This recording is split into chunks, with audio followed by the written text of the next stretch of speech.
Good morning, TLWC family and friends. Good morning, One Purpose, One Sound family. This is Bishop, and this is the day that the Lord has made.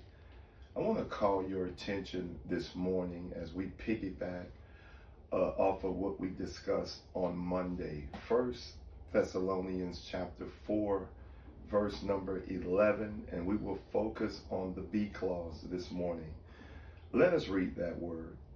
And to make it your ambition to live a quiet life, and to mind your own business and work with your own hands, just as we directed you. You know, oftentimes in life, we invite ourselves into things that the Lord has not called us to be a part of. We invite ourselves into the lives of people that God hasn't told us to deal with. And before you know it, there's mass confusion and there's mass conflict. Now, every day you wake up, you're going to be presented with the opportunity to either invite yourself into other people's affairs or to simply mind your own business. The Apostle Paul here, under the inspiration of the Holy Spirit, he exhorts us to mind our own business. That is not a suggestion, that is a commandment.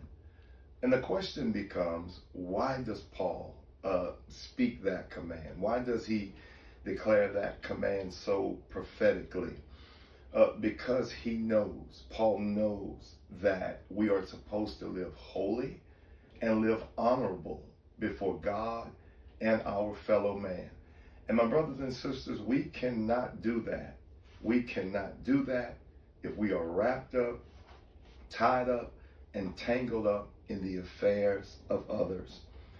Here's what he says. He said, make it your ambition to live a quiet life. And he says to mind your own business.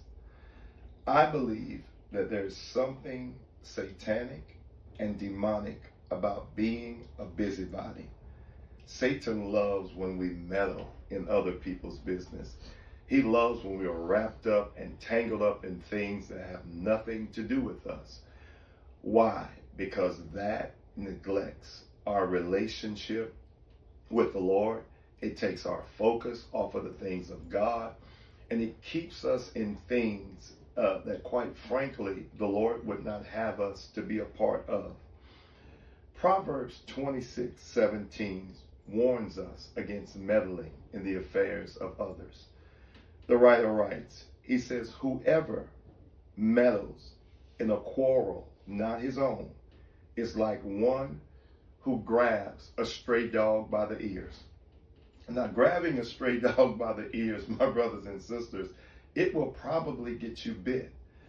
Meddling in the affairs of others will probably make you the target of attacks.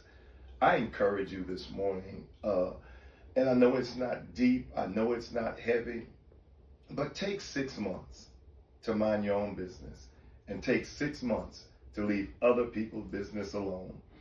The late actress Betty White says this, if you mind your own business, you'll be busy all the time. Man, I love you in the Lord, and I know the temptation is there to want to get involved in things that you have nothing to do with. I know the temptation is there to speak on things that you have nothing to do with. But allow yourself to obey God and to mind your own business and stay away from things that has absolutely nothing to do with you. I love you in the Lord, and this is Bishop, and this is the day that the Lord has made. God bless you. God keep you. That's my prayer.